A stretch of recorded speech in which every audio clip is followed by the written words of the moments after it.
ગીર સોમનાથ શિંગવડા ડેમમાંથી સિંચાઈ માટે હોડાયું પાણી। ખેડૂતોને શિયાળુ પાક લેવામાં થશે ફાયદો। ગીર સોમનાથના સૌથી મોટા ડેમ શિંગોડા સિંચાઈ યોજનામાંથી શિયાળુ પાક માટે ખેડૂતોને સિંચાઈ માટે પાણી આપવાનું સિંચાઈ સલાહકાર સમિતિમાં નક્કી કરવામાં આવ્યું હતું। ખેડૂતોની સાથે પરામર્શમાં રહી આવશ્યકતા મુજબ કેનાલમાં પાણી છોડવામાં આવી રહ્યું છે। આ પાણીથી કુલ 12 ગામના ખેડૂતોની 2000 હેક્ટર જમીનને પિયત માટે પાણી અપાઈ રહ્યું છે।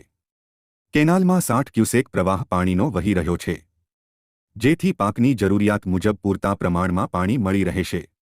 જુઓ આ દ્રશ્યો છે ગીર સોમનાથ જિલ્લાના કોડીનાર તાલુકાના ગ્રામ્ય પંથકના। ખેડૂતોના ખેતર રવિપાક માટે તૈયાર થઈ ચૂક્યા છે। સાહેબ, આમાં પાણી તો શિંગવડા નદીમાં જામવાળા ડેમનું પાણી સિંચાઈમાં આવે છે। એ પાણી આવે તો અમને ખેડૂતને બહુ ફાયદો થાય એમ છે। અમારે જમીન નબળી હોવાથી ચોમાસાનો પાક નિષ્ફળ જાય એમ છે। એના માટે રેગ્યુલર પાણી આપે તો અમને ખેડૂતને ફાયદો મળે। અત્યારે રવિ સિઝનના ઘઉંના 5 પાણી આપવાના છે, એમાં પેલું કોરવાનું પાણી ચાલુ છે ને એ પાણી અમારી જમીનમાં ફરે એટલે જમીન અમારી ફળદ્રુપતા બને ને અમને પૂરો પાક મળે। કૂવામાં પાણી નથી, એના કારણે આ સિંચાઈનું પાણીનો અમે 100% લાભ લઈએ છીએ। પાણી ન આવે તો સાહેબ અમારે શિયાળુ પાક ન થાય, ચોમાસું પાકમાં નબળાઈ રહે એટલે અમારો બહુ તકલીફ પડે છે। હવે આ પાણી ક્યાર સુધી રહેશે? આ પાણી 5 પાણી આપવાના છે ઘઉંના। હવે 5 પાણી પછી વોંટ તો એમ છે કે સરકાર આપણે પાટિયા રિપેર કરવાને લીધે ઉનાળુ પાણીનું નક્કી નથી। હવે આ સરકારશ્રીને અપીલ કરીએ કે પાટિયાનું રિપેર કરી નાખે તો આવતા અમને 8 પાણી પૂરા પાડે। ઘઉં તેમજ ચણા, રાયડો સહિતનું વાવેતર થઈ રહ્યું છે। આ પાક માટે જરૂરી પાણી શિંગવડા ડેમમાંથી સિંચાઈ માટે અપાઈ રહ્યું છે। શિંગવડા ડેમની મુખ્ય કેનાલ અને બ્રાન્ચ કેનાલની જરૂરિયાત મુજબની સફાઈ કરીને પાણી છોડવામાં આવતા કેનાલમાં 60 ક્યુસેક પાણી અવિરત વહી રહ્યું છે। આ કેનાલ દ્વારા ખેડૂતોના ખેતરો પાણી પી રહ્યા છે। આ યોજના શિંગવડા સિંચાઈ યોજના છે, જેનાથી ખેડૂતને પાણી પૂરું પાડે છે શિંગવડા સિંચાઈ યોજના। અને જો આ કેનાલનું પાણી ના આવે તો અહીંયા શિયાળુ ઘઉં થાય એવી પરિસ્થિતિ નથી। અને આ જે ડેમનું પાણી જે જમીનમાં ફરી વળ્યું છે એ જમીને ફળદ્રુપ થઈ છે।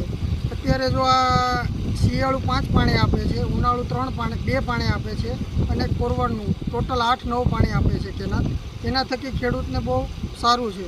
અને ચોમાસામાં પણ અમારે પાક નબળો થાય છે, જેના લીધે અમને શિયાળુ અને ઉનાળુ ફાયદો થાય છે કેનાલ થકી।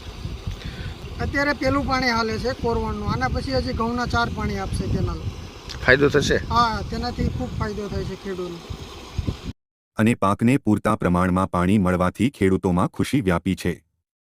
શિંગવડા ડેમની બ્રાન્ચ કેનાલમાંથી જે 12 ગામના ખેડૂતોને પાણી મળી રહ્યું છે, તે ગામોને જો સિંચાઈ માટે પાણી ન મળે તો જમીન બંજર બની જાય તેવી પરિસ્થિતિ હતી, પરંતુ પાણી મળવાથી ખેડૂતોની જમીન ફળદ્રુપ બની છે। હાલ શિંગોડા સિંચાઈ યોજનાની ડાબા કાંઠે કેનાલ નેટવર્ક છે, તેમાં શિયાળુ પિયત માટેનું પાણી ચાલુ છે। અને આ વખતે જે આપણે નક્કી થયેલું છે તે મુજબ 5 પાણીનું આયોજન કરવામાં આવ્યું છે। તેમાંનું પહેલું પાણી છે હાલમાં ચાલુ છે। અને આપણે કોડીનાર તાલુકાના ગામોની વાત કરીએ તો નગડા, નગટલા, સુગાળા, છાછર, જગતિયા, કરેડા, મિતિયા, જાટપોકાર એવા કુલ 12 ગામોની 2000 હેક્ટર જેવી જમીનના ખેડૂતોને છે સિંચાઈનો સીધો લાભ મળે છે। આપણે પાણીનું છે 5 પાણીનું આયોજન કર્યું છે, એટલે સમજી લો કે ફેબ્રુઆરી અંત સુધી છે આપણે 5 પાણી પૂરા કરી શકશું। અને અંદાજિત છે ને 2000 હેક્ટર જેવી જમીનને છે સિંચાઈનો સીધો લાભ મળે છે।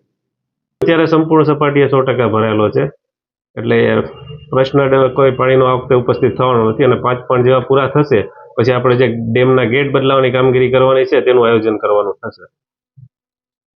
આ વિસ્તારની ભૌગોલિક પરિસ્થિતિ એવી છે કે 12 પૈકી 4 ગામોના તળમાં તો પાણી જ નથી, ત્યારે આ કેનાલ ખેડૂતોની જીવાદોરી બની છે। આથી ખેડૂતો ખુશખુશાલ જોવા મળ્યા હતા। ખેડૂતોએ જણાવ્યું હતું કે આ કેનાલ જ અમારી જીવાદોરી છે। ઠંડી શરૂ થઈ ચૂકી છે, અમે ઘઉંનું વાવેતર કર્યું છે, કેનાલનું પાણી મળવાના કારણે સારું એવું ઉત્પાદન લઈ શકાશે। અને અમારે કોરવાણ માટે અત્યારે પાણી પહેલું ચાલુ છે ઘઉં માટેનું। અત્યારે આના પછીના 4 પાણી અને મગ માટે 2 પાણી અને કોરવાણનું ટોટલ 8 પાણી અમને આપવાના છે।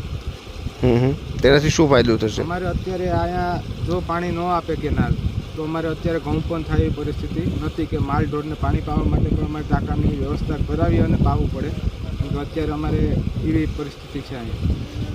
એનાથી અમારે 2 પાક લેવાશે, ઘઉં લેવાશે, મગનું પાણી આપશે તો મગ લેવાશે અને માંડવીનું પાણી, કોરવાનું પાણી આપશે તો મગફળી પણ થશે। તો અમારે ચોમાસામાં કોઈ પાકમાં અત્યારે થતું નથી। ફાયદો થશે? આ ફાયદો થશે. ઉત્પાદનમાં શું ફેર પડશે? ઉત્પાદનમાં આ આખું પાણી હોવાથી આનાથી અમારે જાજો ફાયદો થાય છે. અહેવાલ પરાગ સંગતાણી, લોકાર્પણ.